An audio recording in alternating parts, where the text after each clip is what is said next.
जी बिस्मिल्लाहिर्रहमानिर्रहीम। आज का जो हमारा सेशन है वो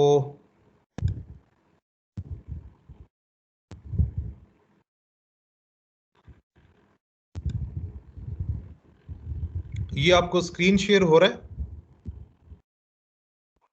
जी सर हो रहा है। ठीक है जी, यस सर हो जबरदस्त, रहा है सर सेशन। ठीक है जी। So today the session, the topic of our session is basically to understand uh, different mindsets or two important models or mindset which basically are prevailing in our society or in you can say also in the academic world also. तो आज का हमारा session जो है वो focused है कि business को जो हम स्टार्ट करते हैं और उस बिजनेस स्टार्ट करने के अंदर दो किस्म के माइंडसेट्स जो हैं वो प्रिवेल कर रहे हैं। एक जो माइंडसेट है वो आप ये समझ लें कि जो डोमिनेंट है हमारी सोसाइटी के अंदर, यानी जिस तरह आप लोगों ने वो जो इनपुट दिया जो हमारा पहला सेशन था उसके हवाले से कि what do you need to start a business, तो वो जो उसमें आप ये कह लें कि 95% जो इनपुट था वो इस मैनेजरियल माइंडसेट को शो कर रहा था और बहुत ही कम ऐसी चीज़ें थी, बाज़ लोगों ने चीज़ें कुछ ऐसी डिस्कस की कि जो एंटरप्रेन्योरियल माइंडसेट के साथ रिलेट करती थी। तो इसलिए फिर हमने ये वाला सेशन जो है थोड़ा सा इस चीज़ पर हमने फोकस किया है इस सेशन के अंदर कि ताकि एक क्लैरिटी हो जाए तमाम पार्टिसिपेंट के कॉन्सेप्ट्स के हवाले से कि जो मैनेजरियल माइंडसेट है वो क्या है और जो एंटरप्रेन्योरियल माइंडसेट है वो क्या है और उनमें क्या फ़र्क है, कैसे डिफरेंट है। काइंडली ये अपना जो माइक है ये म्यूट कर दें काइंडली।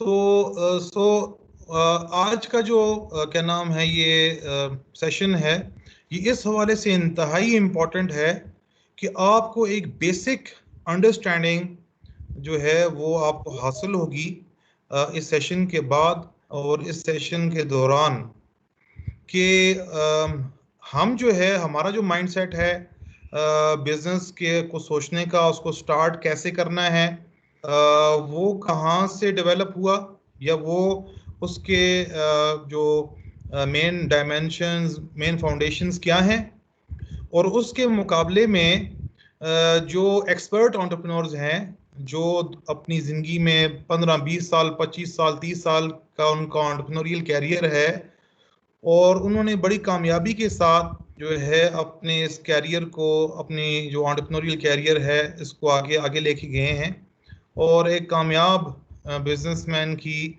जो है वो एक बहुत बड़ी केस स्टडी है और उनकी वो एक मिसाल है हम सब के लिए। तो हमारा जो माइंडसेट है वो क्या है और वो कैसे शेप हुआ, किन चीज़ों पर शेप हुआ, और उसके मुकाबले में जो एंटरप्रेन्योरियल माइंडसेट है वो क्या चीज़ है। जी, एक थोड़ी बहुत डिस्कशन में करना चाहूँगा ताकि जो बेसिक चीज़ें हैं एंटरप्रेन्योरशिप या बिजनेस के हवाले से वो चीज़ें क्लियर हो जाएं। एक चीज़ जो इम्पोर्टेंट है वो तो ये है कि हमारा जो टाइटल है हमारे प्रोग्राम का, ट्रेनिंग प्रोग्राम का, वो है द बिजनेस माइंडसेट। लेकिन आप देख रहे हैं कि हम इसके साथ साथ एंटरप्रेन्योरशिप की टर्म भी जो है वो अपने इस कंटेंट के अंदर, अपने सेशंस के अंदर जो है वो यूज़ कर रहे हैं। तो बाज पार्टिसिपेंट के जहन के अंदर आएगा कि यार ये बिजनेस और entrepreneurship are they same, are they different, ठीक है। तो अगर आप लिटरेचर के अंदर जाएंगे तो बाज जो रिसर्चर्स हैं, बाज स्कॉलर्स हैं, वो इनको यानी डिफरेंट तस्वर करते हैं। वो कहते हैं कि जो बिजनेसमैन हैं वो बेसिकली जो एग्जिस्टिंग बिजनेस को, एग्जिस्टिंग आइडियाज़ के ऊपर जो लोग अपने कारोबार शुरू करते हैं या बिजनेस एक्टिविटी शुरू करते हैं उनको हम बिजनेसमैन कहेंगे, और जो लोग नई चीज़ की तरफ जाते हैं, क्रिएटिविटी की तरफ जाते हैं, तो उनको हम एंटरप्रेन्योर्स कहेंगे, ठीक है। यानी जो एग्जिस्टिंग आइडियाज की बेस के ऊपर कोई काम शुरू करते हैं उनको बिजनेसमैन कहते हैं, और जो किसी नई चीज को क्रिएटिविटी इनोवेशन उसको प्रैक्टिस करते हैं तो उनको हम एंटरप्रेन्योर्स कहेंगे। लेकिन जो सही बात है और जिस पर जो गुरुज हैं एंटरप्रेन्योरशिप और बिजनेस की फील्ड के, वो ये कहते हैं कि ये बिजनेस और एंटरप्रेन्योरशिप से मुराद एक ही चीज है, इसमें कोई डिफ्रेंशिएशन करने की खास जरूरत नहीं है। एक ऐसा बंदा कि जो एग्जिस्टिंग आइडिया को लेकर कोई वेंचर क्रिएट करता है तो वो भी एंटरप्रेन्योर है और बिजनेसमैन है, और एक बंदा अगर कोई नए आइडिया को लेकर और नई सोच को लेकर नए मॉडल को लेकर कोई काम करता है तो वो भी एंटरप्रेन्योर या बिजनेसमैन है। तो ये कोई इतने बड़े झगड़े की बात नहीं है। इसमें एक और चीज ये है कि जिस तरह आजकल आपने देखा होगा कि जो एंटरप्रेन्योरशिप का जो टर्मिनोलॉजी है ये एक बज़ वर्ड है, हर बंदे की जबान के ऊपर है, ठीक है। तो थोड़ा सा मैं उसका 2-3-4 मिनट का आपको थोड़ा बहुत इसका बैकग्राउंड दे देता हूँ ताकि थोड़ा बहुत इसका नॉलेज भी आपके पास आ जाए। बेसिकली एंटरप्रेन्योरशिप का जो वर्ड है ये इंग्लिश वर्ड नहीं है। अगर ये इंग्लिश वर्ड होता, इसका ओरिजिन इंग्लिश होता, तो हम इसको पढ़ते entrepreneurship, ENTRE, entrepreneurship. Basically this is a word of French origin, ठीक है। ये जो फ्रेंच लैंग्वेज से इंग्लिश लैंग्वेज के अंदर आया है, और क्योंकि जो लिंग्विस्ट हैं यानी जो एक्सपर्ट्स होते हैं लैंग्वेज के, उनके नज़दीक किसी भी वर्ड को जो प्रोनाउंस की जाता है उसको जो हम अदा करेंगे तो उसके अंदर जो अथॉरिटी है वो नेटिव स्पीकर होगा। वो यानी वो वर्ड जिस लैंग्वेज का है, हमको उसको अदा करने के लिए उनकी जो नेटिव स्पीकर हैं उनको देखना होगा वो किस तरह उसको अदा करते हैं। तो जो फ्रेंच हैं वो इस वर्ड को एंटरप्रेन्योरशिप पढ़ते हैं, ठीक है, एंटरप्रेन्योरशिप। जैसे शुरू में ई की बजाय ए आप लिख लें, ठीक है। तो ENT तो लिखा तो ये ENTRE लिखा जाएगा एंटरप्रेन्योरशिप की, यानी इसकी जो स्पेलिंग होगी, लेकिन जो इसकी प्रोनाउंसिएशन है वो एंटरप्रेन्योरशिप नहीं होगी, दैट विल बी एंटरप्रेन्योरशिप, ठीक है। तो इसको आप थोड़ा सा प्रैक्टिस कर सकते हैं, क्योंकि जो पढ़े लिखे लोग होते हैं और जिन लोग जो एक चीज़ को जानते नहीं हैं उनमें फ़र्क होना चाहिए कि वो उनकी डिस्कशन आपस में, यानी एक पढ़े लिखे आदमी की जो डिस्कशन होती है उसके अंदर आपको टर्मिनोलॉजीज नजर आएंगी, वो टर्म्स को यूज करेगा। एक आम आदमी जो है वो सादा जबान इस्तेमाल करेगा, लेकिन एक जो पढ़ा लिखा आदमी है उसकी गुफ्तगू के अंदर आप देखेंगे कि वो टर्मिनोलॉजीज यूज करेगा, और किसी भी टर्म को अच्छी सही तरह प्रोनाउंस करना ये बहुत इंपॉर्टेंट है।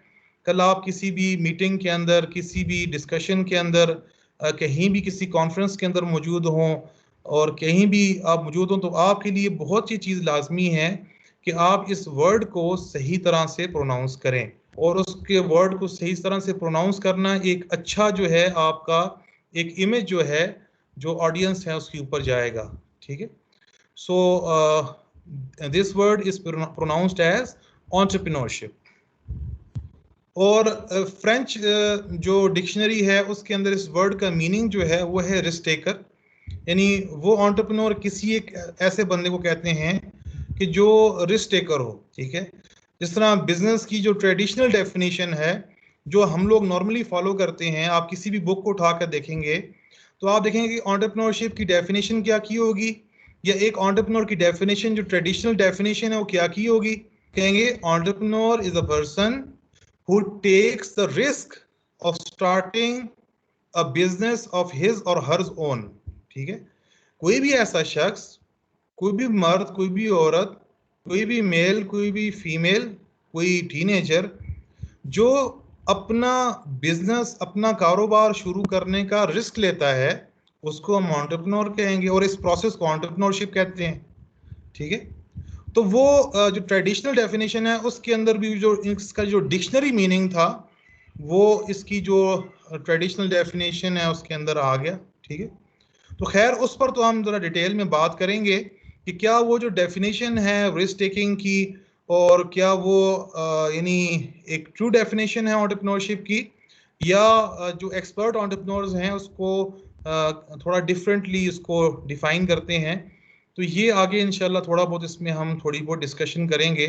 तो हम 2 3 4 डिस्कशन डेफिनेशंस के ऊपर जाएंगे, लेकिन वो जिस तरह हम थोड़ी बहुत हमारा जब सफ़र आगे गुजरेगा तो आपको पता चलेगा कि हम आहिस्ता आहिस्ता जो है एंटरप्रेन्योरशिप के जो नेक्स्ट लेवल्स हैं उस पर जब हम जाते हैं, उसके एडवांस कॉन्सेप्ट्स के ऊपर जब जाते हैं, बेसिक से आगे एडवांस कॉन्सेप्ट्स के ऊपर, और जब एक बंदा जो है वो एग्जीक्यूशन के अंदर जाता है तो वहां पर उसको उसको हम थोड़ा बहुत एंटरप्रेन्योरशिप को फिर डिफरेंटली डिफाइन करते हैं।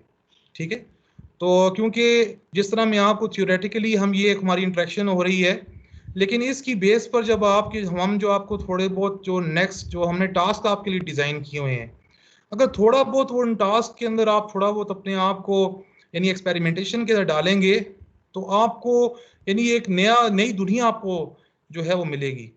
तो वो उस नई दुनिया के अंदर उसकी डायमेंशंस, उसमें सोचने और परखने के तरीके वो डिफरेंट होंगे। तो थोड़ा बहुत उस माइंडसेट के साथ फिर हम आपको एक डिफरेंट डेफिनेशंस की तरफ और एंटरप्रेन्योरशिप के एक नए कॉन्सेप्ट की तरफ लेके जाएंगे।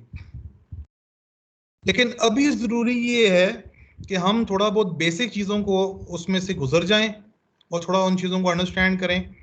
अच्छा, जो इससे पहले जो हमारा लास्ट सेशन है और जो हमारा जो क्या नाम है जो आपने जो व्हाट्सएप ग्रुप के अंदर जो वो जो क्वेश्चन था, what do you need to start a business, तो उसके हवाले से जो आपने अपने इनपुट्स दिए हैं तो उसको थोड़ा बहुत हमने नेक्स्ट स्लाइड के अंदर समराइज किया है। तो ये एक समरी है हमारे प्रीवियस सेशन की। ठीक है, यानी हम किस तरह से डिफाइन कर रहे हैं एंटरप्रेन्योरशिप को। ठीक है, तो ये 10 स्टेप्स जो हैं थोड़ा बहुत इसको हमने किया है कि थोड़ा बहुत इस प्रोसेस को हम बीच में ले आएं ताकि वो जो डेफिनेशन है हमारी उसके अंदर वो प्रोसेस सारा का सारा जो है वो उसके अंदर हमें वो पूरा शो हो रहा हो। तो जिसमें हम देखें कि सबसे पहला जो इसके अंदर जो स्टेप है कि हम सबसे पहले किसी नए आइडिया को, किसी अपॉर्चुनिटी को सबसे पहले उसकी तलाश में रहते हैं। तो एक एंटरप्रेन्योर जो है उसको हम ये समझते हैं कि वो एक ऐसा बंदा होता है कि जो किसी नई अपॉर्चुनिटी के इंतजार में हो। ठीक है, और हाई पोटेंशियल अपॉर्चुनिटी, बड़ी सोच, बड़ी बिजनेस अपॉर्चुनिटी, लाखों और करोड़ों की अपॉर्चुनिटी जिसमें लाखों और करोड़ों का फायदा हो, अरबों का फायदा हो। ठीक है, उसके बाद सेकंड स्टेप के अंदर हमें कोई ऐसी अपॉर्चुनिटी, ऐसा कोई आइडिया, ठीक है, जिसमें कहते हैं बाज लोग कहते हैं कि यार मेरे पास एक ऐसा आइडिया आया है ना जो किसी के पास भी नहीं है, ऐसा किसी ने भी नहीं सोचा, ऐसा किसी ने भी नहीं किया। तो लाइट बल्ब गोज ऑन। ठीक है यार, मुझे तो एक ऐसा अमेजिंग किस्म का, मुझे रात को ख्वाब के अंदर कहीं बैठे बैठे वो एक यकदम एक ऐसा इल्हाम हुआ है और एक ऐसा आइडिया है कि यार आप सुनोगे तो आप दंग रह जाओगे। ठीक है, तो वो एक आइडिया मिल जाता है। ठीक है, और that entrepreneur he falls in love with that idea. ठीक है, और वो यानी आप ये समझ लें कि वो एंटरप्रेन्योर जो है वो आशिक है और वो आइडिया जो है उसकी वो आप कह लें कि उसका वो माशूक है या उस मतलब बस उसको वो आइडिया से बड़ी मोहब्बत है। अब उसके आइडिया से इतनी मोहब्बत है कि उसके लिए फिर वो एक बिजनेस प्लान लिखता है। ठीक है, जो थर्ड जो स्टेप है to write a business plan. ठीक है, तो नॉर्मली ये कहा जाता है कि ये एक रिसर्च हुई कि एक अच्छा बिजनेस प्लान लिखने के लिए कितना टाइम चाहिए।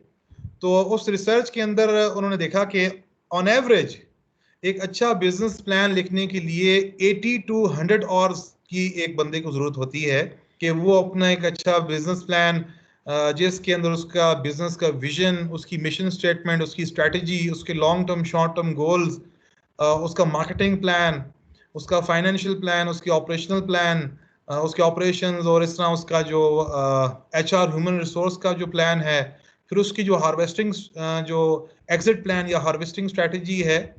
तो ये ओवरऑल जो बिजनेस प्लान आपका होता है उसके साथ उसके नेक्स्टर्स वगैरह। तो रिसर्चर्स कहते हैं कि अच्छा बिजनेस प्लान लिखने के अंदर वो हमें 80 से 100 घंटे दरकार होते हैं। तो यानी हम ये समझते हैं कि कोई अच्छा बिजनेस प्लान जो है उस वो अगर बन जाएगा तो ये बड़ी एक ज़रूरी चीज़ है। इसके बगैर हम बिजनेस शुरू नहीं कर पाएंगे या हम जो बिजनेस को आगे नहीं ले जा सकते। देन नंबर 4 जो है goes out funding for funding. अब उस बिजनेस प्लान के अंदर ये है ना कि वो जो आइडिया आपने सेलेक्ट किया है, क्योंकि आइडिया सेलेक्ट करते वक्त आइडिया के ग्लैमर को तो आपने फोकस किया, या उसकी उसके आपने स्केल को और उसकी क्रिएटिविटी को तो आपने देखा, लेकिन क्या उस आइडिया को एग्जीक्यूट करने के लिए आपके पास वो रिसोर्सेज हैं? तो इस चीज को आपने मद्देनजर नहीं रखा, ठीक है। तो आपको पता चला कि यार मेरे पास तो 50 रुपए हैं और बिजनेस प्लान मैंने बनाया है 100 रुपए का, 100 रुपीज का बिजनेस प्लान है और I have got 50 rupees in my pocket. So अब वो 50 रुपए कहाँ से पूरे करने हैं? और बिजनेस प्लान कर रहे हैं, उस बिजनेस प्लान के अंदर जो आपने फाइनेंशियल प्लान बनाया है उसके अंदर आपने जो फाइनेंसिंग है उसके लिए आपने रखा है कि यार उसमें से 25 जो है वो हम ले लेंगे, किसी दोस्त से कर्जे असना ले लेंगे, और 25 रुपए जो है वो हमें बैंक जो है वो लोन दे देगा, या कोई इन्वेस्टर होगा वो आकर हमें हमारे बिजनेस में इन्वेस्ट कर देगा, ठीक है। और बेसिकली बिजनेस प्लान बनाया ही इस वजह से जाता है कि उसको किसी यानी इन्वेस्टर के सामने आप जाकर जो है उसको पिच करें और उसको प्रेजेंट करें कि हम ये करना चाह रहे हैं, और फिर वो जो है वो आपके बिजनेस प्लान को सुनकर आप डिसीजन लेके वो आपके साथ इन्वेस्टमेंट करना चाहता है या नहीं करना चाहता। तो इसमें एक टर्मिनोलॉजी आई है, goes out fund raising specially from venture capitalist. ये वीसीज, ये एक टर्मिनोलॉजी है। चलें ये आ गई है तो मैं आपको समझा देता हूँ। इसमें दो किस्म के इन्वेस्टर होते हैं, और एक होते हैं वेंचर कैपिटलिस्ट जिनको हम वीसीज कहते हैं, ठीक है। ये वो लोग होते हैं जो ग्रोइंग या एस्टेब्लिश जो बिजनेस होते हैं उनके अंदर इन्वेस्ट करते हैं, यानी जब वो बिजनेस जिन्होंने अपनी वर्थ दिखा दी है और वो प्रॉफिट कमा रहे हैं या प्रॉफिट उनका बिजनेस ग्रो कर रहा है, तो उसके अंदर रिस्क कम है, फेलियर का रिस्क कम है। तो वेंचर कैपिटलिस्ट होते हैं थोड़े बहुत जो है अपने रिस्क को कैलकुलेट करते हैं और ऐसे बिजनेस में इन्वेस्ट करते हैं जिसमें रिस्क कम हो, ठीक है, यानी ग्रोइंग या एस्टेब्लिश बिजनेस के अंदर। इसके मुकाबले में एक होते हैं एंजल इन्वेस्टर्स, यानी एंजल कहते हैं फरिश्तों को, ठीक है, यानी वो ऐसे बिजनेस के अंदर ऐसे आइडियाज के अंदर इन्वेस्ट करते हैं जो अभी मतलब उनका कोई कोई फ्यूचर नहीं है। लेट्स से वो सिर्फ एक आइडिया है, या वो एक स्ट्रगल कर रहे हैं, उनकी कोई ना मार्केट डेवलप हुई है ना बिजनेस मॉडल बन रहा है, ठीक है। तो एंजल इन्वेस्टर्स वो होते हैं कि जो इस तरह के रिस्की वेंचर्स के अंदर आइडियाज के अंदर इन्वेस्ट करें, ठीक है। तो यानी 4 स्टेप ये है कि बिजनेस प्लान के बाद अब फंडिंग चाहिए। तो फंडिंग के लिए आपने जो है वो तगदो करनी है। फंडिंग मिल गई तो आपका सफर आगे चलेगा, अगर फंडिंग ना मिली तो बस आपका जो एंटरप्रेन्योरियल जो एक ड्रीम है दैट विल ड्रेन आउट, ठीक है, वो खत्म हो जाएगी। उसके बाद फिर जो है वो हायर्स अ ग्रेट टीम।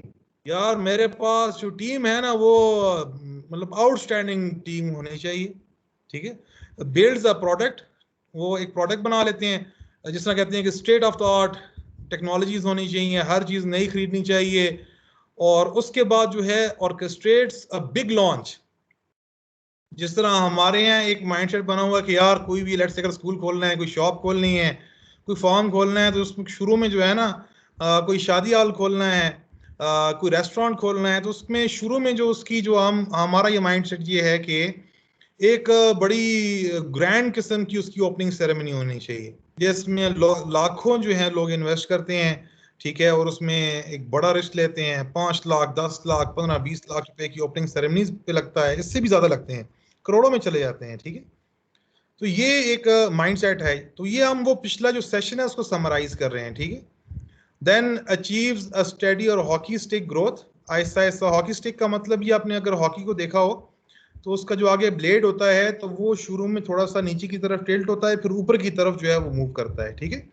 यानी शुरू में थोड़ा बहुत एक बिजनेस जो है वो उसकी सेल उस तरह नहीं होती है, एक्सपेंसेस होते हैं, और आहिस्ता आहिस्ता उसकी सेल ग्रो होना शुरू होती है, सेल बढ़ना शुरू होती है, तो ग्रोथ की तरफ जाता है, ठीक है। तो स्टडी और हॉकी स्टिक ग्रोथ जो है उनको हासिल होती है, और आखिर में जो है वो लेट्स से अगर उन्होंने उस पर इन्वेस्ट किया और एक वो कामयाब बिजनेस और एक वेंचर बन गया है, रजिस्टर भी हो गया है, ब्रांड ट्रेडमार्क हर चीज़ हो गई है, ठीक है, तो आखिर में आप अपने बिजनेस को जो है वो क्या नाम है सेल कर देते हैं, ठीक है, $1 मिलियन के अंदर। बहुत सारे ऐसे लोग होते हैं जो किसी भी वेंचर को डेवलप करते हैं और उसमें आजकल तो ये बहुत ज़्यादा हो गया है।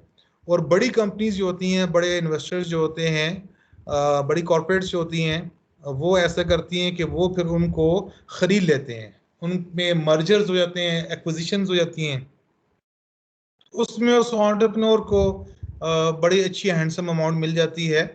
या आप इस लेवल पे चले जाएं कि आप अपनी जो इनिशियल पब्लिक ऑफरिंग्स हैं, ठीक है, मतलब हासिल बात यह है कि आपकी कंपनी जो है वो अब एक सक्सेसफुल स्टोरी है, और अब सिर्फ आपने उसको बैठ कर आराम से एक मैनेजमेंट उसकी रखनी है और चीज़ों को मैनेज करना है, और आपकी नस्लें अब जो है वो बैठ कर खाएंगी।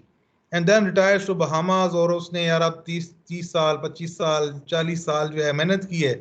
अब ऐसा है कि हम अपनी जो ज़िंदगी के आखिरी दिन हैं वो हम कहीं कनाडा में, कहीं ऑस्ट्रेलिया में, कहीं अमेरिका में, डिज्नीलैंड के अंदर, और इस तरह हम जो है वो गुजारेंगे, ठीक है।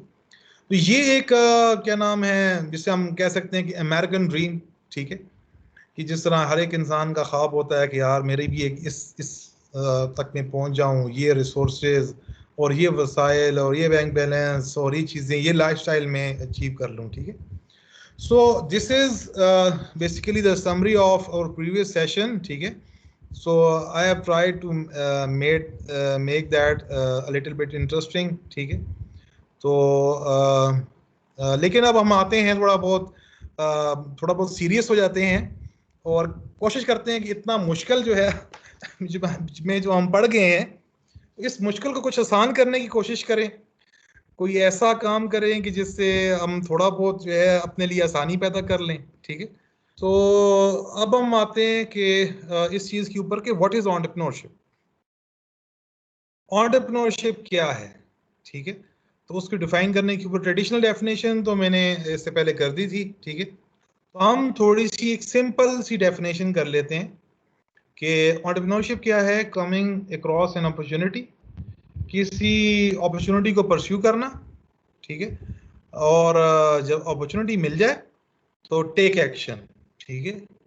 So entrepreneur is a person who finds or creates an opportunity और then takes action, ठीक है। जब उसको एक बिजनेस का मौका मिल जाता है तो वो फिर इंतजार नहीं करता, ठीक है। वो फिर थोड़ा बहुत एक्शन ले लेता है, वो उस पर थोड़ा बहुत आगे कदम उठा लेता है, ठीक है। इसमें आपने एक चीज का अभी नोट किया होगा कि मैंने अपॉर्चुनिटी के हवाले से दो चीजें डिस्कस की हैं, ठीक है। यानी वो यहाँ पर डेफिनेशन में तुम्हें डिस्कस लिखी नहीं है, कमिंग अक्रॉस एन अपॉर्चुनिटी, ठीक है। और एक चीज ध्यान में रखें कि अपॉर्चुनिटी का जो कॉन्सेप्ट है ये एंटरप्रेन्योरशिप के सबसे कोर कॉन्सेप्ट्स में से एक है, ठीक है। जिस तरह कोई भी फील्ड होती है ना, तो उस फील्ड के अंदर बाज कॉन्सेप्ट्स या बाज टॉपिक्स ऐसे होते हैं जो उसकी जो कोर है उसको बनाते हैं, उसकी जो फाउंडेशन है उसको बनाते हैं। तो उस तरह एंटरप्रेन्योरशिप के अंदर जो डिफरेंट कोर जो कॉन्सेप्ट्स हैं, उनमें से एक जो कॉन्सेप्ट है वो है अपॉर्चुनिटी का, ठीक है। अब अपॉर्चुनिटी के हवाले से नॉर्मली तो हम ये उसके हवाले से इस चीज को बिलीव करते हैं कि अपॉर्चुनिटी जो है वो ढूंढी जाती है, ठीक है। एक एंटरप्रेन्योर जो है वो एक अपॉर्चुनिटी की घात में रहता है, उसकी जो है तलाश में रहता है, और जब उसको वो अपॉर्चुनिटी मिल जाती है तो उसके ऊपर वो एक्शन ले लेता है, ठीक है। तो इससे पता चला कि वो जो अपॉर्चुनिटी है, जो बिजनेस अपॉर्चुनिटी है, जो बिजनेस करने का जो मौका है, ठीक है, वो पहले से मार्केट में हमारी एनवायरनमेंट में एग्जिस्ट कर रहा है, ठीक है। और एक एंटरप्रेन्योर जो है उसका काम उसको ढूंढना है, डिस्कवर करना है, आइडेंटिफाई करना है, फाइंड करना है, ठीक है। तो एक अपॉर्चुनिटी के हवाले से जो अप्रोच है या कॉन्सेप्ट है, इंडस्ट्री के अंदर भी, प्रैक्टिकली मार्केट के अंदर भी, और इस तरह एकेडमिक्स के अंदर भी, लिटरेचर के अंदर भी, वो ये है कि अपॉर्चुनिटी जो है वो ढूंढी जाती है, वो तलाश की जाती है, ठीक है। उसके पीछे घात में बैठा जाता है, ठीक है। जिस तरह एक शेर जो है वो अपने शिकार के लिए, या कोई एक शिकारी जो अपने शिकार के लिए घात में बैठता है, इस तरह एक एंटरप्रेन्योर जो है वो अपॉर्चुनिटी के लिए घात में बैठता है। वो मार्केट रिसर्च कर रहा होता है, मार्केट एनालिसिस कर रहा होता है, और इन मार्केट एनालिसिस से, नीड एनालिसिस से, ठीक है, और मार्केट रिसर्च से, वो मार्केट रिसर्च क्यों की जाती है? टू फाइंड एन अपॉर्चुनिटी, ठीक है, to understand the market, to understand the customer, to understand the psychology of customer, ठीक है, to understand you can say the stats, कि स्टैट्स हमें क्या बता रहे हैं, सेल्स किसकी बढ़ रही हैं, ठीक है। तो एक जो माइंडसेट है अपॉर्चुनिटी के हवाले से, ठीक है, वो ये है कि अपॉर्चुनिटी तलाश की जाती है। वो पहले से अपॉर्चुनिटी पहले से एग्जिस्ट करती है, और एक एंटरप्रेन्योर को अपॉर्चुनिटी क्रिएट करनी नहीं पड़ती, एक नई मार्केट बनानी नहीं पड़ती, बल्कि पहले से एक मार्केट एग्जिस्ट करती है। सिर्फ उसको टैप करना पड़ता है, सिर्फ उसको तलाश करके अपनी प्लान को उसके मुताबिक बनाना होता है और चीज़ों को उस तरह मैनेज करना होता है। लेकिन इसके मुकाबले में एक और अप्रोच अपॉर्चुनिटी के हवाले से एग्जिस्ट करती है, और वो ये है कि अपॉर्चुनिटी क्रिएट की जाती है। यानी अपॉर्चुनिटी पहले से एग्जिस्ट नहीं करती, अपॉर्चुनिटी पहले से मौजूद नहीं होती, ठीक है। एक एंटरप्रेन्योर जो होता है वो अपॉर्चुनिटी क्रिएट करता है, वो एक नई चीज, नई प्रोडक्ट लेकर आता है। वो लेट्स से फॉर एग्जांपल उसके पास एक आइडिया है, वो आइडिया यूनिक है, वो आइडिया नॉवल है, इससे पहले वो आइडिया या वो प्रोडक्ट या उस तरह का बिजनेस मॉडल किसी ने एग्जीक्यूट नहीं किया, ठीक है। लोग उसके बारे में, लोगों को पता ही नहीं है, लोग उस तरह की चीज के अंदर बिलीव ही नहीं करते। यानी वो जो प्रोडक्ट कॉन्सेप्ट जो ये जिस पे बात कर रहा है, जो इसकी जो सोच है एक एंटरप्रेन्योर की, लोग उससे नाशना है। लेकिन एंटरप्रेन्योर की ये स्ट्रगल है कि वो अपने उस आइडिया को लोगों से मनवाता है, ठीक है। एक चीज की मार्केट जीरो से क्रिएट करता है, एक कस्टमर, दो कस्टमर, 10 कस्टमर, 50 कस्टमर, 100 कस्टमर, 1000, ठीक है। तो बहुत सारी आप अगर मार्केट के अंदर प्रोडक्ट्स देखेंगे, वो ऐसी हैं कि जो मतलब आपको ऐसा लगेगा कि वो, यानी आज से 20 साल पहले हम उसके बारे में सोच नहीं सकते थे, और आज वो एग्जिस्ट करती हैं। जब जीरोक्स जो कंपनी है, जीरोक्स का आपने नाम सुना होगा, उन्होंने जब फोटोकॉपियर मशीन बनाई, और फोटोकॉपियर मशीन के बाद उन्होंने कहा कि हम इसको सेल करेंगे, तो सेल इस नैरेटिव को लेके, इस बात को लेके जब वो लोगों के पास गए, मार्केट में गए, कंपनीज के पास गए, और उन्होंने कहा कि जी हमने फोटोकॉपियर मशीन बनाई है और आप हमसे इस प्रोडक्ट को खरीदें, तो आगे लोगों ने कहा तुम पागल हो गए हो, फोटोकॉपियर मशीन कौन खरीदेगा, दिस इज नॉनसेंस, ठीक है। तो जीरोक्स की कंपनी वाले परेशान हो गए कि उन्होंने एक प्रोडक्ट बनाई और बड़े उसके हवाले से, जिस तरह मैंने आपसे कहा ना कि एक एंटरप्रेन्योर जो है he falls in love with an idea, ठीक है। जिस तरह हमारा एक चीज है कि हम आइडिया से इतना उसके मोहब्बत में यानी वो गुम हो जाते हैं कि हमें जो हकीकत है वो हमारे सामने नहीं होती। तो वो बड़े परेशान हो गए कि लोगों ने तो उस चीज को, यानी लोगों का माइंडसेट ही इस हवाले से, वो इस चीज को बड़ी अजीब बात और एक नई बात और एक नॉनसेंस बात समझते थे कि यार हम फोटोकॉपियर मशीन कैसे ले सकते हैं, ठीक है। बिल्कुल टोटली एक नई चीज थी। तो फिर वो कंपनी वाले आपस में बैठे और उन्होंने कहा कि यार प्रोडक्ट तो बहुत जबरदस्त है, लेकिन अब क्या करें। तो फिर आहिस्ता आहिस्ता उनके जहन में ये बात आई, क्यों ना यार ऐसा करते हैं कि हम या तो किसी और कंपनी को जरूरत हो कॉपीज की, तो हम उनको रेंट आउट कर देते हैं। They can pay us let's say for an hour on hourly basis या डेली बेसिस के ऊपर, या फॉर एग्जांपल हम उनको कॉपी करके देते हैं और पर कॉपी चार्ज कर लेते हैं। तो इस रेवेन्यू मॉडल को लेकर वो फिर मार्केट में गए, लोगों से बातचीत की, तो ये बात ऐसी थी कि जो लोगों ने तस्लीम कर ली, उनको ये बात किसी दर्जे में समझ आ रही थी और ये बात तो लोगों को समझा सके, तो उनकी एक मार्केट क्रिएट हो गई, ठीक है, स्टार्ट की। तो ये एक ऐसी मार्केट थी जो पहले से एग्जिस्ट नहीं करती थी, और आहिस्ता आहिस्ता आज आपने देखा होगा कि लोगों ने घरों के अंदर फोटोकॉपियर मशीन छोटी छोटी रखी हुई हैं, हर ऑर्गेनाइजेशन ने अपने पास रखी हुई है, इवन हर डिपार्टमेंट हर ऑफिस के अंदर फोटोकॉपियर मशीन है। ठीक है, तो आज तो हमारे लिए फोटोकॉपियर मशीन लेना, ठीक है, अपनी ऑर्गेनाइजेशन के लिए, अपने बिजनेस के लिए, वो कोई इतनी बड़ी बात नहीं है। लेकिन शुरू में लोगों का जो इस हवाले से उनका जो बिहेवियर था और जो माइंडसेट था वो टोटली डिफरेंट था।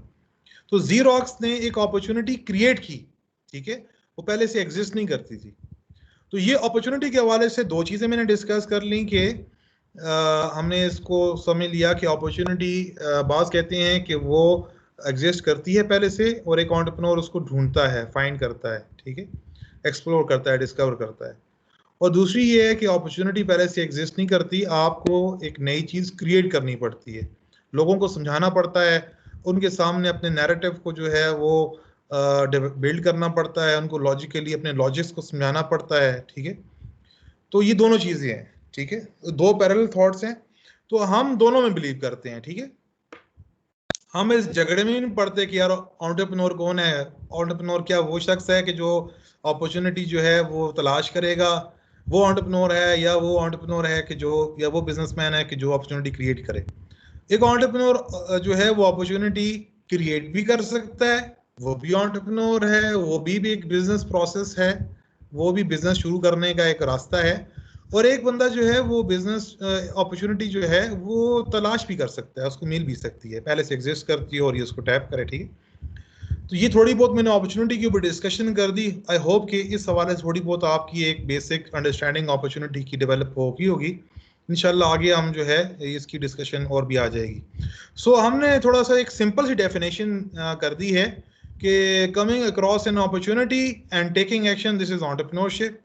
An entrepreneur is a person who creates or finds an opportunity and takes action। ठीक है, तो अपॉर्चुनिटी का मिल जाना और फिर जो है बैठ जाना और उसके ऊपर लंबी लंबी सोचे करना, ये एंटरप्रेन्योरशिप नहीं है। ठीक है, तो जैसी अपॉर्चुनिटी मिली तो बिस्मिल्लाह करके पहला कदम उठा लिया और थोड़ा काम शुरू कर दिया, ये जो है एंटरप्रेन्योरशिप है।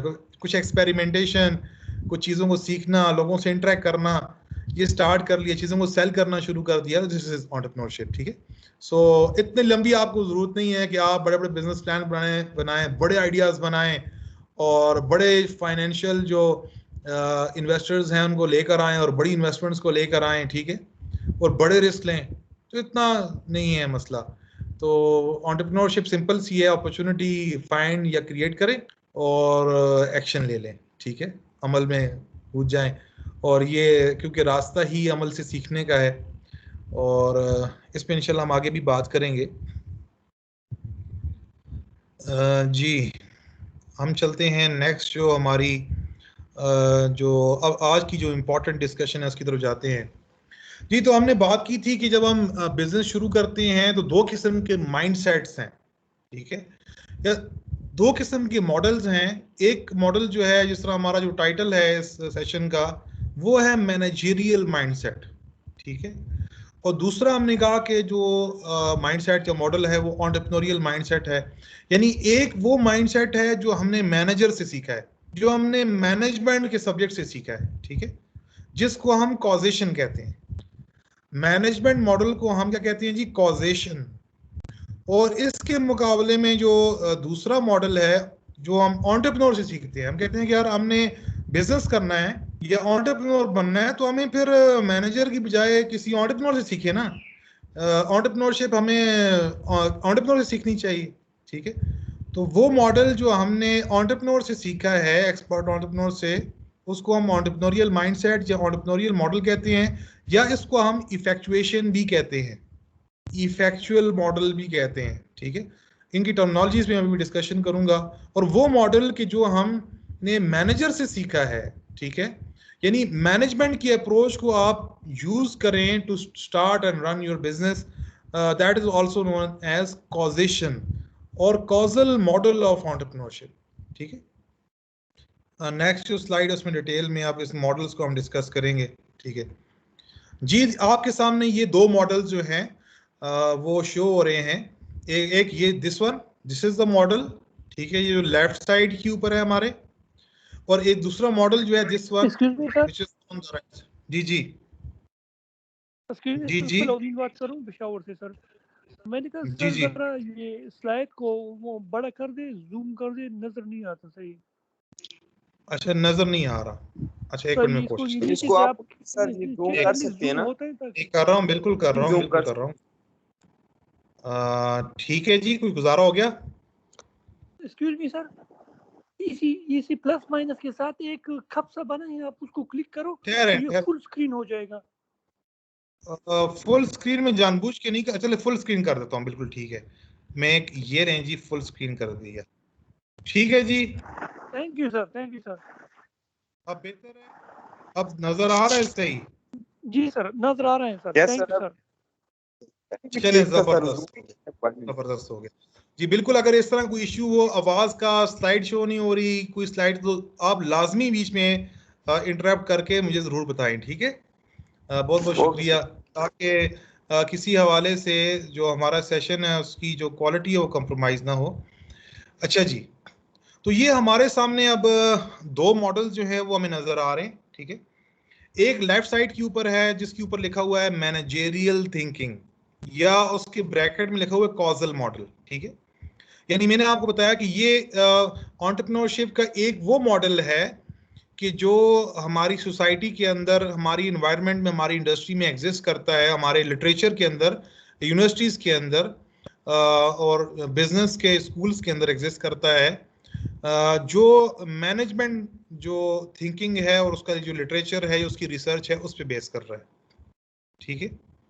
और राइट हैंड साइड के ऊपर एक मॉडल है जिसको हमें लिखा हुआ है एंटरप्रेन्योरियल थिंकिंग, या ब्रैकेट में इफेक्चुअल मॉडल, ठीक है? ये वो मॉडल है कि जो एंटरप्रेन्योर्स से सीखा गया है, उनको देखा गया है कि वो कैसे किसी भी बिजनेस को जब स्टार्ट करते हैं, जब एंटरप्रेन्योरशिप का जो ये जर्नी है, इसमें जो पहला कदम उठाते हैं, शुरू करते हैं, उसके बारे में सोचते हैं, शुरू करने के बारे में, तो वो कैसे शुरू करते हैं। तो सबसे पहले हम ये जो मैनेजेरियल मॉडल है इसको डिस्कस कर लेते हैं, जो लेफ्ट साइड के ऊपर है। तो मैनेजमेंट मॉडल के अंदर या कॉजल मॉडल के अंदर जो स्टार्टिंग पॉइंट है किसी भी बिजनेस का, किसी भी एंटरप्रेन्योरियल वेंचर का, किसी भी कारोबार का, उसके शुरू करने का जो स्टार्टिंग पॉइंट है वो ये है कि कोई भी एंटरप्रेन्योर, कोई भी बिजनेसमैन सबसे पहले एक गोल जो है उसको वज़ा करता है, एक गोल सेट करता है। यानी इस मॉडल के लिए सबसे लाजमी चीज ये है, सबसे अहम और पहली चीज ये है कि सबसे पहले आप कोई गोल डिसाइड करें, ठीक है? वो गोल जब आप डिसाइड कर लेंगे कि मैंने ये काम करना है, यानी गोल से मुराद वो आइडिया है कि इस मॉडल के अंदर सबसे इंपॉर्टेंट चीज ये होती है कि आप सबसे पहले कोई आइडिया सिलेक्ट कर लें, ठीक है? कि मैंने कौन सा काम करना है, मेरा कौन सा कारोबार करना है, ठीक है? और उसके बाद आपको नजर आ रहा होगा लेफ्ट हैंड साइड के ऊपर M1, M2, M3, M4, M5। M stands for means, means का मतलब है वसाइल, रिसोर्सेस, ठीक है? और उसमें दूसरी फिर इंपॉर्टेंट चीज ये है कि आपने फिर रिसोर्सेज के हवाले से प्लानिंग करनी है, मींस जो हैं उसके हवाले से प्लानिंग करनी है। और जब फिर तीसरी बात ये है कि आपको जब ये मींस मिल जाएंगे, ये रिसोर्सेज मिल जाएंगी, तो आपने फिर ये करना है कि देखिए आप एरोज देख रहे हैं कि फिर वो एम से वो एरोज किधर जा रहे हैं, वो गोल की तरफ जा रहे हैं, ठीक है? तो इस मॉडल के अंदर जो मैनेजेरियल मॉडल है उसको अगर हमने ये, यानी हम उसको समराइज कर दिया है, उसको एक मॉडल की शेप दे दी है। और मॉडल के अंदर सबसे पहली चीज जो स्टार्टिंग पॉइंट है मैनेजमेंट मॉडल का, वो है गोल, गिवन गोल, कोई भी एक आइडिया।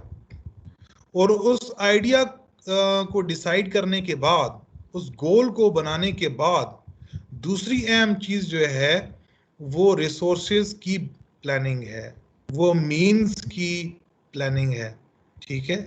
और तीसरी चीज ये है कि जब मीन्स आपके पास अवेलेबल हो जाएंगे, आपके पास वो गिवन मीन्स होंगे, तो उनके जरिए से फिर आप उस गोल को अचीव करेंगे, ठीक है जी,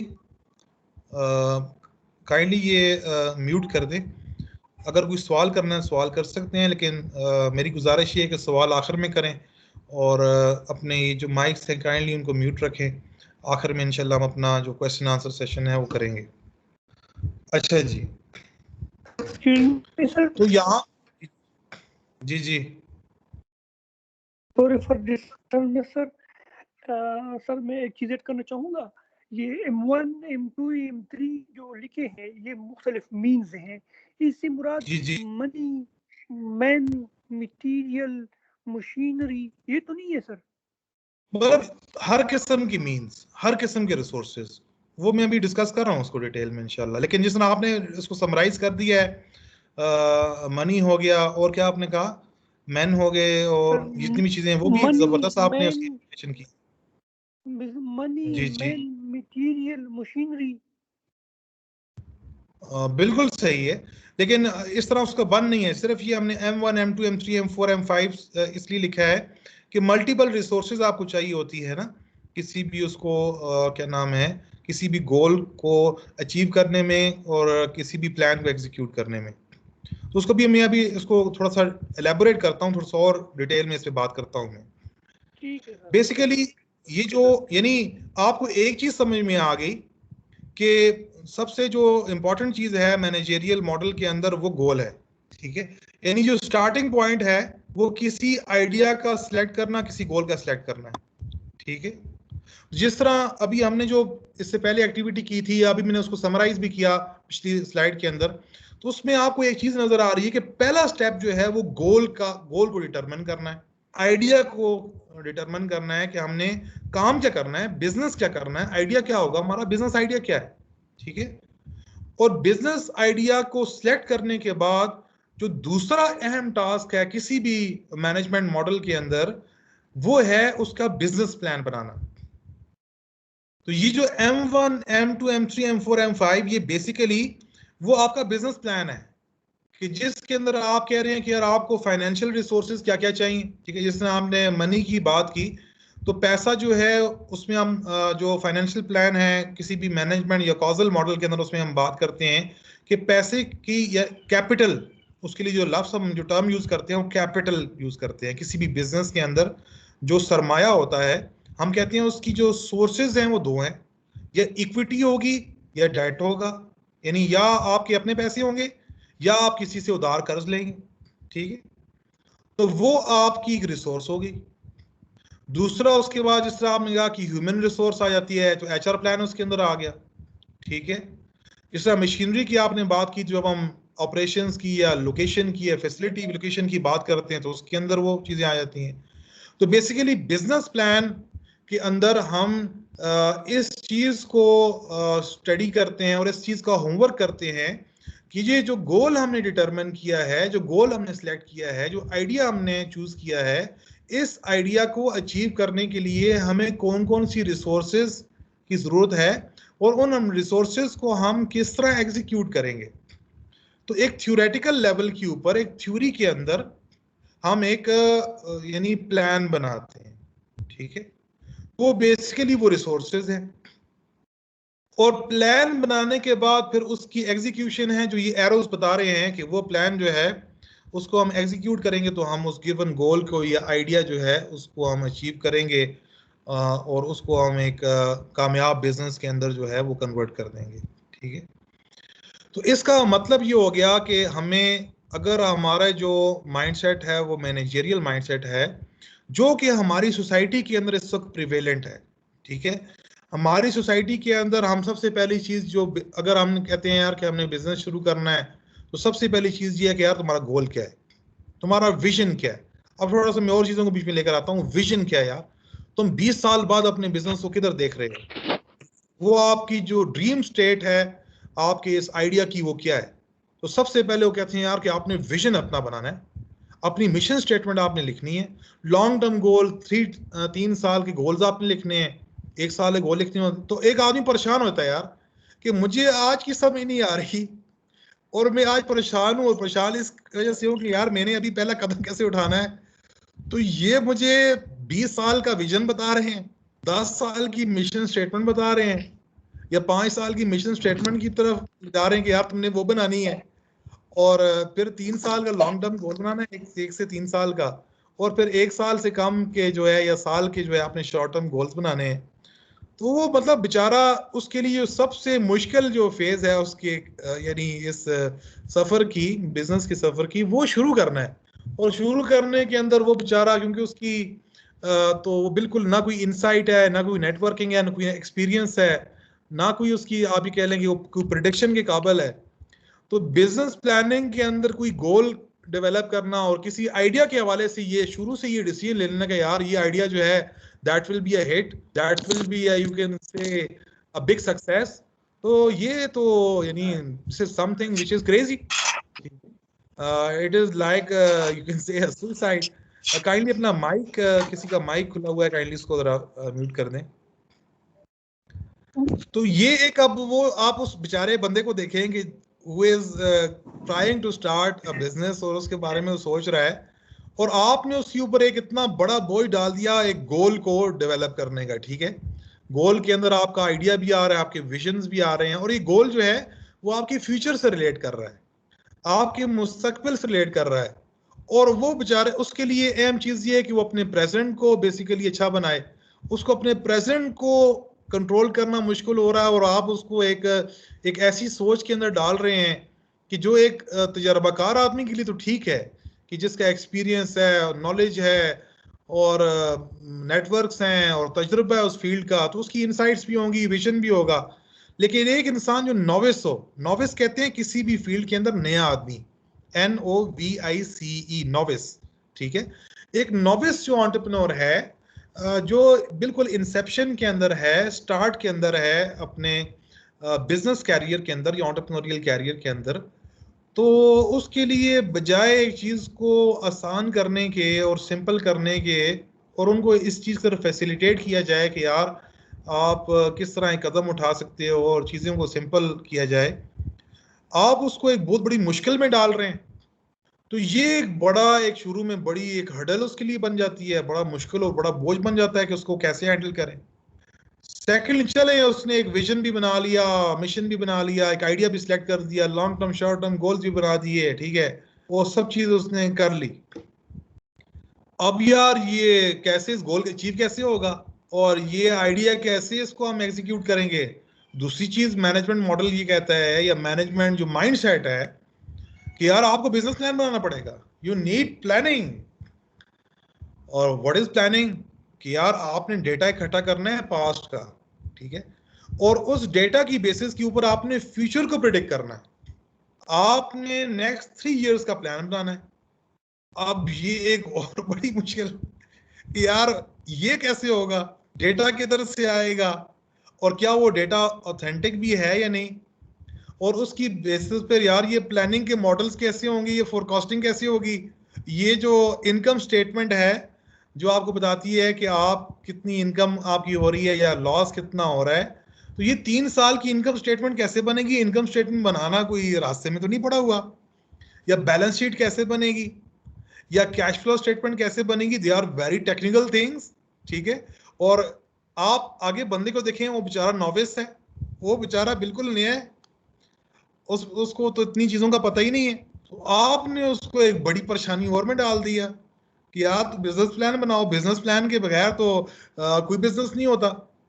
अब वो एक और मसला ये है कि यार चलो हमने प्लानिंग कर ली, हमने डेटा भी मिल गया, डेटा के मुताबिक हमने प्लानिंग भी कर दी, ठीक है, लेकिन प्लानिंग के अंदर अब मसला ये है कि यार 50 रुपए तो मेरे पास ठीक है, 100 रुपए मुझे टोटल चाहिए इस आइडिया को एग्जीक्यूट करने के लिए, ये 50 रुपए कहाँ से आएंगे। उसमें जी आपने बिजनेस प्लान बनाया कि बैंक देगा, बैंक के पास एक नॉविस एंटरप्रेन्योर जाए जिसका कोई पहले से कोई हिस्ट्री नहीं है बिजनेस की, तो बैंक तो उस ऐसे बंदे को तो बिजनेस नहीं देता, पैसे नहीं देता। वो अपने वालिद के पास अगर जाएगा तो वालिद कहेगा यार तुम्हें, मैं पागल होंगे तुमको जो है वो पैसे दे दूं, तुमने तो उड़ा देने, तुम तो मोबाइल ले लोगे, ऐसा कर दोगे, या तुमको तो अभी समझ ही नहीं है एक चीज की। यानी एक ऐसे बंदे के ऊपर उसका वालिद तक ट्रस्ट नहीं करता, ठीक है। तो उसको चाहिए जाए कि आपने फाइनेंशियल प्लान के अंदर बड़ी बड़ी कहानियां तो कर दी, ठीक है, लेकिन अगर वो उसको रिसोर्स नहीं मिली तो फिर क्या होगा। तो ये भी एक बड़ी हर्डल है कि अगर वो रिसोर्सेज, वो जो टीम आपने उस प्लान के अंदर बनाई है, ठीक है, और वो अगर आपको वो रिसोर्सेज ना मिली तो इसका मतलब है कि आप उस गोल तक नहीं पहुंच सकते, वो प्लान एग्जीक्यूट नहीं हो सकता, ठीक है। रिसोर्सेज होंगी तो काम होगा। जिस तरह हमारे यहाँ आजकल ये मसला है ना कि हमारा जो सोसाइटी है उसके अंदर हमने ये माइंडसेट रखा हुआ है कि यार एक बंदा जो ऑफिस के अंदर आप जाएंगे उसको, यार मुझे ऑफिस दोगे ना तो मैं काम करूंगा, ऑफिस मिल गया जी। यार ऑफिस में मुझे आप सीट दोगे, कुछ चेयर दोगे, टेबल दोगे, साथ गेस्ट के लिए चेयर्स दोगे, तो लैपटॉप दोगे तो मैं काम करूंगा ना। बगैर वसाइल किधर काम होता है? इंटरनेट नहीं है यार, इंटरनेट होगा तो काम करेंगे। इस तरह कोई पीएन दोगे तो काम करेंगे, ठीक है। इस तरह कोई अलाउंस भी होने चाहिए, और ये होना चाहिए और वो होना चाहिए। तो ये एक हमारी ओवरऑल सोसाइटी की कहानी है कि हम लोग जो हैं वो, जी जी, काइंडली म्यूट कर काइंडली म्यूट कर दें।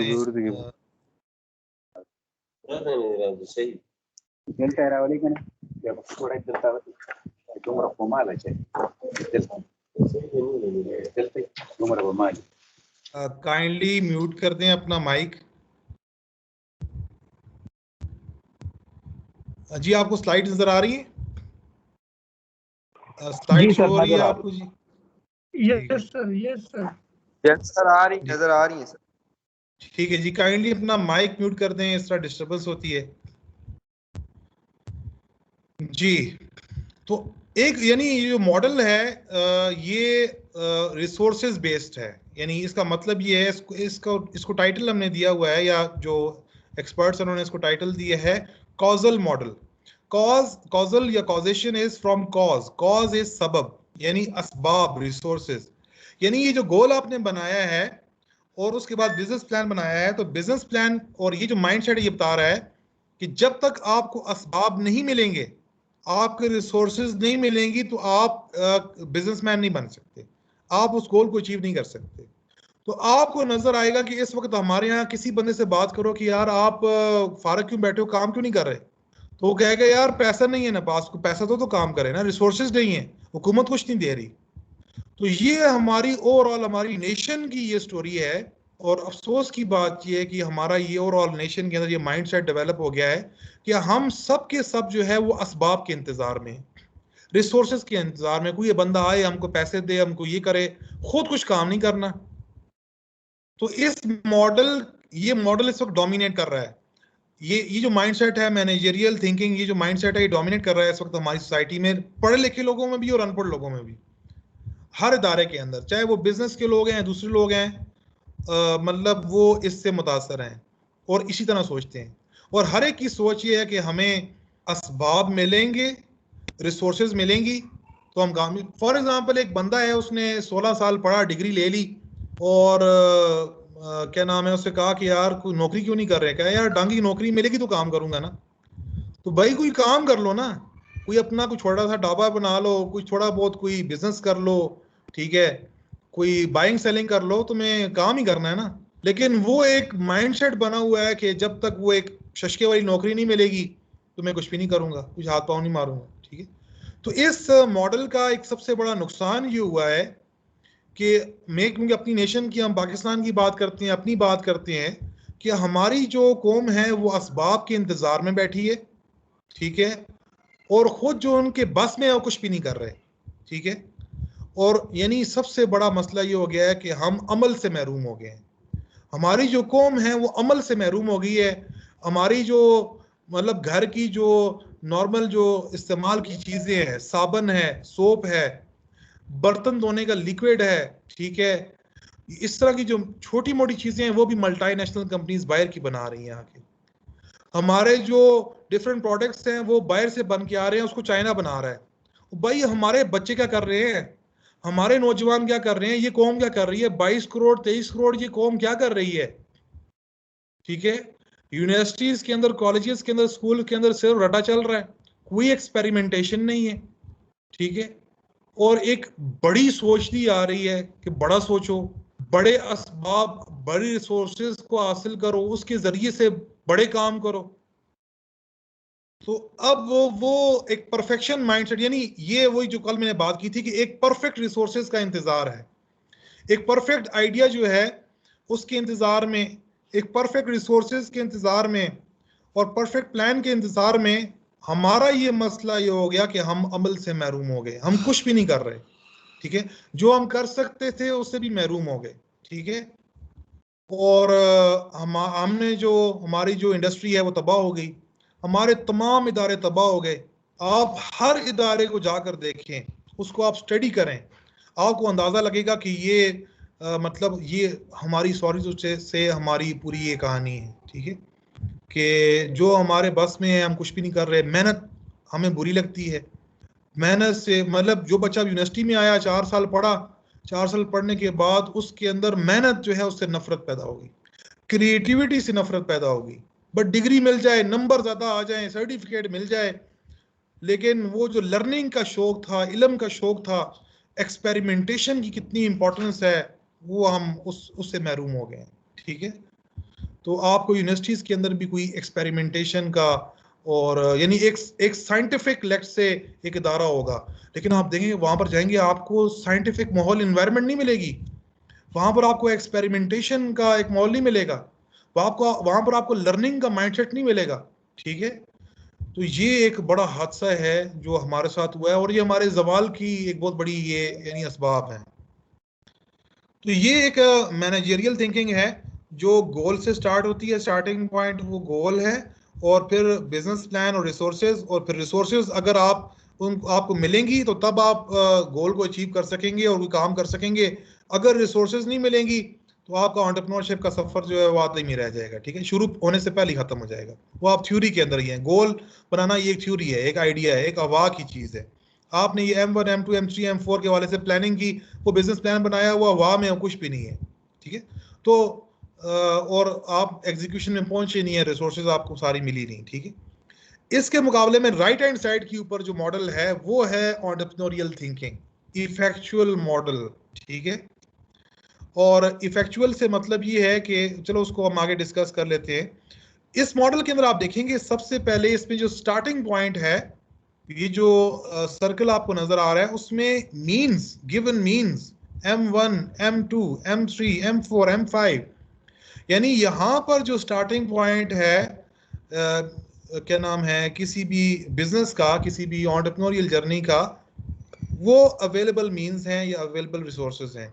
यानी एक एक्सपर्ट एंटरप्रेन्योर जो है, जब उसको स्टडी किया गया कि वो बिजनेस कैसे शुरू करता है, तो पता चला कि वो तो गोल बनाता ही नहीं है, वो तो प्लानिंग करता ही नहीं है, वो सबसे पहले अपनी रिसोर्सेज को एक्सप्लोर करता है, अपनी जो उसके पास वसाइल हैं, let's say in terms of money कि पैसे कितने हैं मेरे पास, in terms of let's say skills, in terms of knowledge, in terms of let's say networks, ठीक है, in terms of let's say passion, in terms of let's say कोई इस तरह का इंफ्रास्ट्रक्चर है, कोई दुकान है, कोई जमीन है, कोई भी चीज है, ठीक है।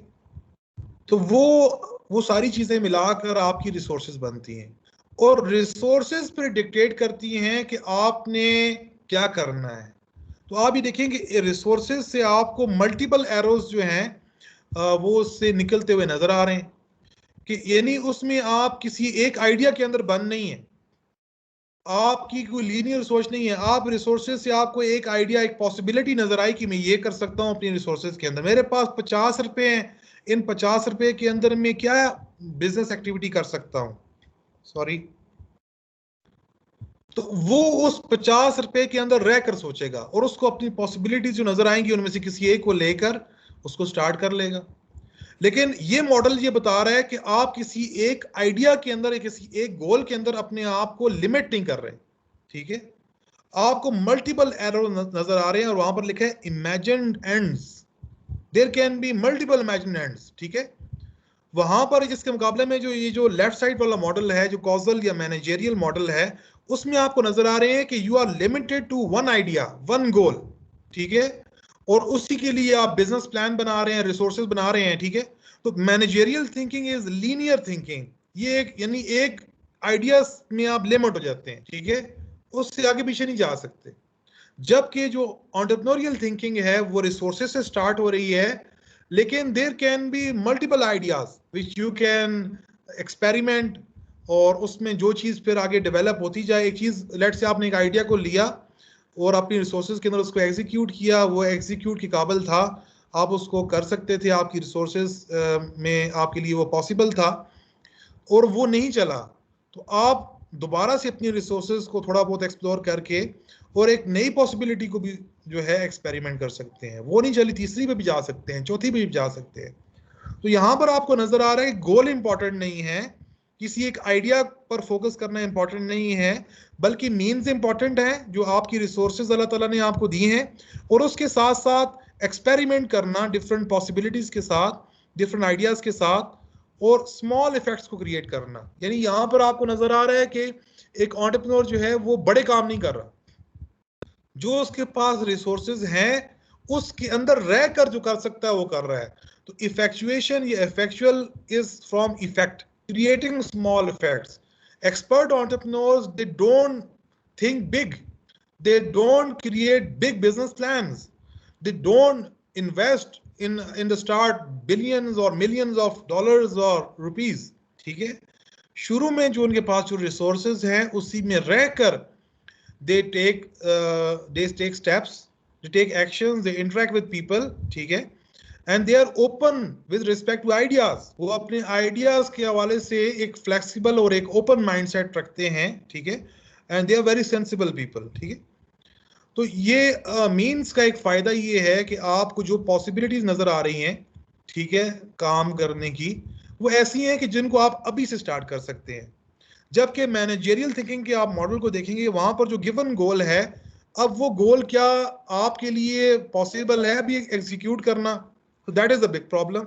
फिर उसके लिए आप बिजनेस प्लान बनाएं, फिर रिसोर्सेज को गैदर करें, तो इसका मतलब ये है कि उसकी execution that will be very late, ठीक है। और क्या नाम है, जिसके मुकाबले में जो एंटरप्रेन्योरियल थिंकिंग है, जो इफेक्चुअल थिंकिंग है, वो हमें दिखा रही है कि जो आप अपने मीन्स को लेकर जो चीजें एक्सपेरिमेंट वो आज से अभी से शुरू कर सकते हैं, ठीक है। तो कॉजल मॉडल हमें बता रहा है कि to wait for a perfect opportunity, ठीक है, to wait for perfect resources, wait for perfect idea, wait for a perfect plan. जबकि एंटरप्रेन्योरियल जो थिंकिंग है, एंटरप्रेन्योरियल मॉडल है, वो कह रहा है कि don't wait for a perfect opportunity, don't wait for a perfect idea, don't wait for a perfect plan, don't wait for perfect resources, you need not to wait, ठीक है। You start with what you have and start right now. Look at your means, look at your resources, and resources को explore करने के बाद आप ये देखें कि क्या possibilities हैं मेरे लिए काम करने की, opportunities कौन सी मुझे नजर आ रही हैं, let's explore, ठीक है। सो यहाँ पर हमने इन दोनों मॉडल्स को कंट्रास्ट किया है, और आई होप कि आपको थोड़ा बहुत ये अंदाज़ा हुआ होगा कि जो मैनेजरियल मॉडल है, या जो आप लोगों ने इससे पहले जो इनपुट दिया, जो इससे पहले जो हमारा सेशन था, और उससे पहले जो हमने what do you need to start a business, तो आपको ये चीज़ समझ में आ रही होगी कि वो टोटली जो हमारा माइंडसेट था वो एक कॉजल माइंडसेट था, या कॉजेशन बेस्ड हमारा जो एक सोच डेवलप हुई हुई है, जिसमें हम जो है एक परफेक्शन को सोचते हैं स्टार्ट करने के लिए। जबकि एक्सपर्ट एंटरप्रेन्योर जी कहते हैं कि आपको बिजनेस शुरू करने के लिए परफेक्शन की जरूरत नहीं है, परफेक्शन ऐसा ऐसा आ जाएगी with the passage of time. जब आप मेहनत करेंगे, स्ट्रगल करेंगे, आपको रिसोर्सेज मिलना शुरू हो जाएंगी, आपके आइडियाज डेवलप होना शुरू हो जाएंगे, आपके गोल्स खुद इमर्ज होना शुरू हो जाएंगे, ठीक है, आपकी इनसाइट डेवलप होना शुरू हो जाएगी, you will become visionary, you will be able to predict and forecast and see the future. But right now, when you are starting something or you are vulnerable and you are uncertain कि what will happen, ये कामयाब होगा नहीं होगा, तो at that time focus on what you have and take small steps. Don't think big, think small, ठीक है। Starting is important, we need just to start. एक कदम उठाने के लिए हमें जो है ना वो बड़ा काम करने की जरूरत नहीं है। एक कदम अगर हमारा 8 आने से हो सकता है, रुपये से हो सकता है, तो वहां पर 100 रुपया लगाने की क्या जरूरत है? उधर 1 रुपया लगाएं, उधर 8 आने लगाएं, चीजों को सीखें, लर्न करें, और जहां पर फिर आपको नजर आए कि ये चीजें जिस तरह डेवलप हो रही हैं, दूसरा अपने आप को आगे ले जाएं। ठीक है। So now we will move towards the next slide. और ये जो हमारी स्लाइड है इसके अंदर हमने दोनों मॉडल्स को डिफरेंट डायमेंशंस के ऊपर कंट्रास्ट किया है, और यहाँ पर काफी खुल के वाजे हो जाएगा कि दोनों मॉडल्स के डिफरेंसेस हैं। फॉर एग्जांपल लेफ्ट साइड के ऊपर आप देख लें जो कॉलम है उसमें टॉप पे डायमेंशन है, ये वो डायमेंशंस हैं, जिस तरह स्टार्टिंग पॉइंट है, assumptions ऑन फ्यूचर है, रिस्क की बात है, appropriate for attitude towards outside firms, type of model. ये वो डिफरेंट डायमेंशंस हैं जिनके ऊपर हम दोनों मॉडल्स को यानी कॉजल मॉडल और इफेक्चुएशन मॉडल को हम कंट्रास्ट कर रहे हैं। ठीक है, तो सबसे पहले हम फर्स्ट डायमेंशन के ऊपर आते हैं कि स्टार्टिंग पॉइंट। तो कॉजेशन मॉडल के अंदर हमने इससे पहले स्लाइड के अंदर देखा कि वहां पर जो स्टार्टिंग पॉइंट है वो एंड है, यानी ends are given, goal, and means goal और आइडिया। ठीक है, यानी किसी कॉजल मॉडल का जो स्टार्टिंग पॉइंट है वो एंड है। जिस तरह विजन हो गया दैट इज एन एंड। ठीक है, जिस तरह गोल हो गया that is an and. Long term short term goals हो गए दे आर एन एंड। ठीक है, तो उसके अंदर स्टार्टिंग पॉइंट जो है वो एंड्स को जो है वो या गोल को डिटरमिन करना इंपॉर्टेंट है। आपको पहले से मंजिल की समझ होना इंपॉर्टेंट है। ठीक है, यानी मंजिल का तयन इंपॉर्टेंट है कॉजेशन मॉडल के लिए। जबकि इफेक्चुएशन मॉडल के अंदर वो कहते हैं कि हमारे लिए मंजिल इंपॉर्टेंट नहीं है, हमारे लिए कल इंपॉर्टेंट नहीं है, हमारे लिए अभी जो हमारे पास जो अवेलेबल मीन्स है वो इंपॉर्टेंट है। तो इफेक्चुएशन मॉडल के अंदर जो स्टार्टिंग पॉइंट है वो मीन्स है। ठीक है, कॉजेशन के अंदर जो है वो एंड्स या गोल्स वो स्टार्टिंग पॉइंट है। जो नेक्स्ट डायमेंशन है assumptions ऑन फ्यूचर, कि फ्यूचर के हवाले से दोनों मॉडल क्या बात करते हैं। तो कॉजेशन ये कहता है कि causation model is based on prediction, वो एक प्रिडिक्टिव मॉडल है। ठीक है, प्रिडिक्शन का मतलब ये है कि पास्ट डेटा की बेस के ऊपर फ्यूचर को प्रिडिक्ट करना। ठीक है, तो इसका मतलब ये है कि इसके लिए एजम्पशन ये बड़ी इंपॉर्टेंट है कि जो पास्ट ट्रेंड है वो फ्यूचर के अंदर अनफोल्ड उसी तरह हो। ठीक है, रेप्लिकेट हो। अगर फ्यूचर जो है वो डिफरेंट है, अनसर्टेन है, then this causation model will not work. ठीक है, ये आपके लिए इंपॉर्टेंट पॉइंट है। सो जो कंट्रोल है कॉजेशन मॉडल के अंदर वो थ्रू प्रिडिक्शन आएगा। जितनी प्रिडिक्शन आपकी स्ट्रांग होगी इतना आपका कंट्रोल होगा आपके बिजनेस प्लान के ऊपर, आपके बिजनेस के ऊपर। ठीक है, जितनी आपकी प्रिडिक्शन में अंदर लूप होल्स होंगे या अनसर्टेनिटी आ जाएगी, दिस मॉडल विल फेल। ठीक है, जबकि इफेक्चुएशन मॉडल के अंदर वो फ्यूचर के बारे में यानी प्रिडिक्शन को अहमियत ही नहीं देता, उसके लिए इंपॉर्टेंट नहीं है प्रिडिक्शन, उसके लिए कल इंपॉर्टेंट नहीं है, आज से 1 साल बाद इंपॉर्टेंट नहीं है। इफेक्चुएशन मॉडल ये कहता है कि अपने प्रेजेंट को कंट्रोल करो। So controllability reduces need to predict. अगर आप अपने प्रेजेंट को, जो आपके पास जो प्रॉब्लम एट हैंड है उसको एड्रेस कर रहे हैं, अपने हाल को अच्छा बना रहे हैं, तो आपको कल के बारे में सोचने की जरूरत नहीं है। ये इफेक्चुएशन की बात है। थर्ड जो डायमेंशन है वो है प्री डिस्पोजिशन टुवर्ड्स रिस्क, कि रिस्क के हवाले से दोनों मॉडल्स क्या बात करते हैं। तो एक बात ध्यान में रखें कि जब आप कोई रिस्क लेते हैं, यानी रिस्क का मतलब ये कि आप कोई इन्वेस्ट करते हैं, तो उसके दो आउटपुट्स हो सकते हैं, दो साइड्स हो सकती हैं, दो उसके आउटकम्स हो सकते हैं। या तो आपको वो पैसों से आपको फायदा हो जाएगा और आप नफा कमाएंगे, दूसरी बात ये कि आप उससे लॉस हो जाएगा। ठीक है, नुकसान हो जाएगा, आप लॉस में चले जाएंगे। ठीक है, तो इसका मतलब है कि किसी भी रिस्क की दो साइड्स हैं, एक अपसाइड है जो कि प्रॉफिट है या रिवॉर्ड है या रिटर्न है, और एक डाउन साइड है जो कि लॉस है। ठीक है, तो कॉजेशन मॉडल जो है वो उसकी जितनी भी जो यानी रिस्क लेने का जो अप्रोच है, उस तमाम लेट्स से 2-3-4 उस आपके सामने अगर वेंचर्स हैं, तो कॉजल मॉडल वाले, जिस तरह आजकल हमारी एक माइंडसेट है कि हम कहते हैं कि यार उस बिजनेस में इन्वेस्ट करना है जिसमें प्रॉफिट सबसे ज्यादा हो। ठीक है, ये खुलासा है कि यार आप आजकल, इस तरह आजकल लोग जमीनों में इन्वेस्ट कर रहे हैं, रियल एस्टेट में इन्वेस्ट कर रहे हैं। क्यों यार इसमें क्यों इन्वेस्ट कर रहे हो? यार इसमें प्रॉफिट बड़ा ज्यादा है, प्रॉफिट मार्जिन ज्यादा है। यार स्कूल क्यों खोल रहे हो? इसमें प्रॉफिट काफी ज्यादा है।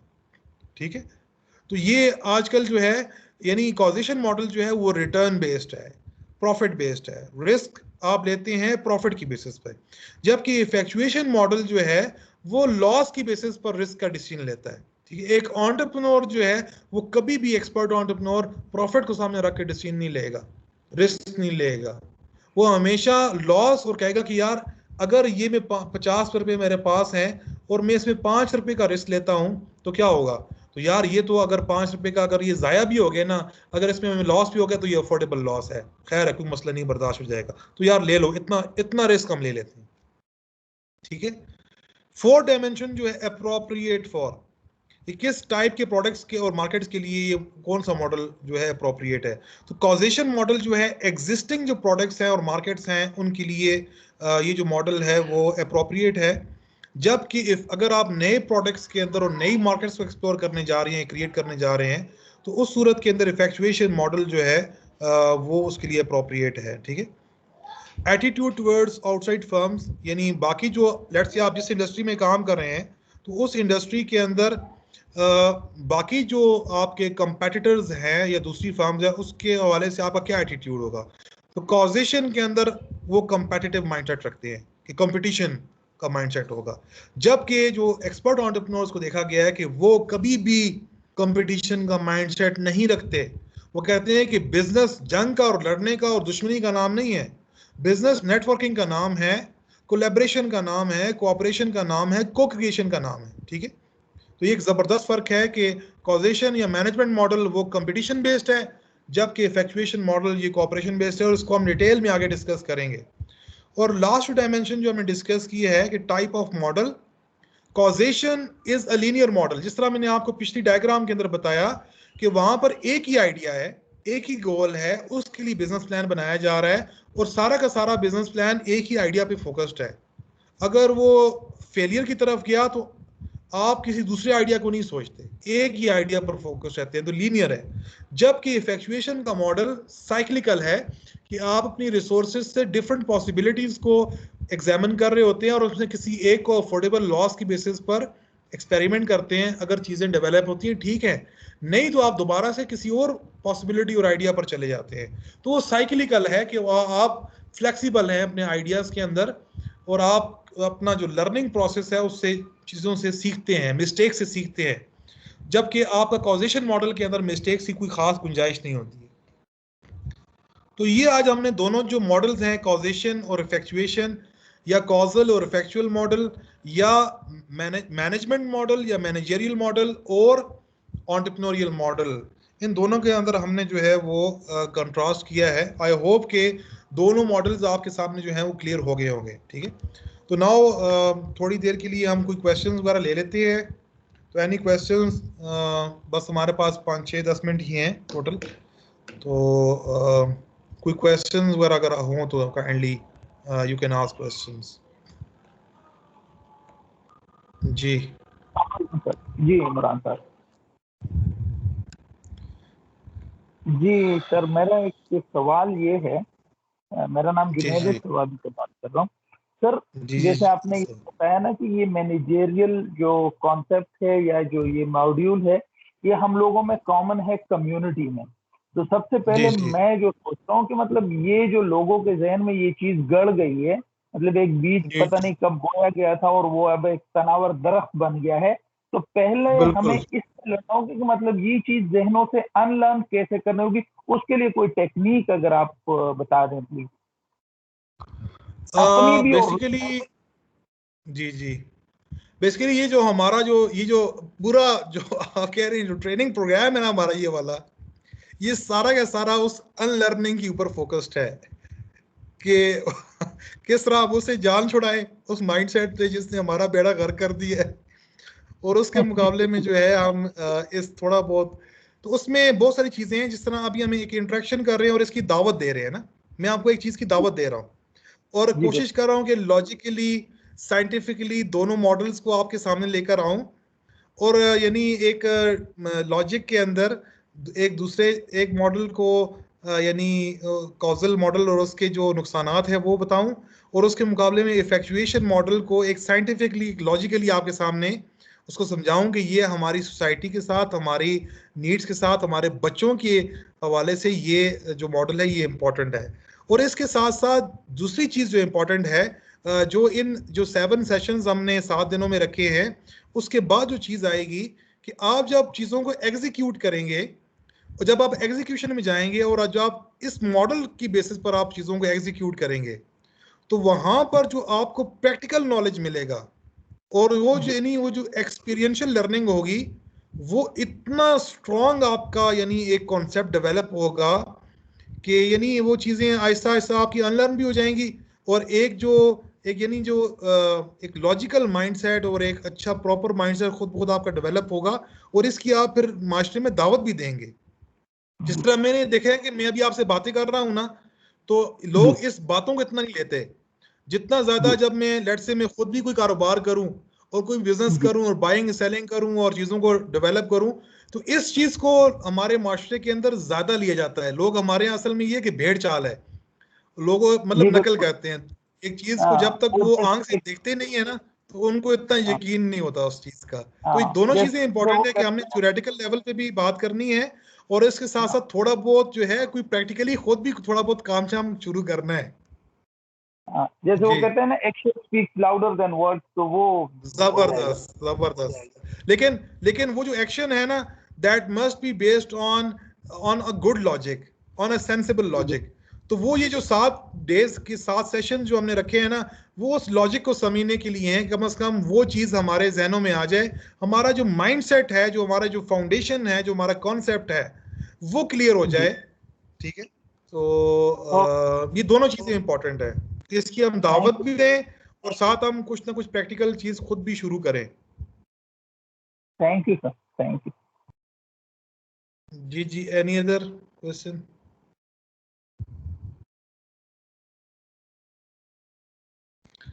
चलें जी, नमाज का टाइम भी है, तो आई होप कि ये सेशन आप लोगों ने एंजॉय किया होगा और कुछ ना कुछ जो है इस सेशन ने वैल्यू डिलीवर की होगी। कोशिश हम करते हैं कि जो हमें आता है आप लोगों के साथ शेयर करें, और जिस तरह आप लोग भी आगे से इंटरेक्ट करते हैं तो यानी हमें भी सीखने का मौका मिलता है, और हम सब जो हैं वो सीखने वाले हैं, लर्नर हैं। तो इंशाल्लाह व्हाट्सएप ग्रुप ओपन है, तो काइंडली अगर कोई क्वेरीज वगैरह हो तो आप you can share float those queries in that WhatsApp group, और हम कोशिश करेंगे उसको एड्रेस करें। तो बहुत बहुत शुक्रिया जी आप लोगों का, जज़ाकल्लाह।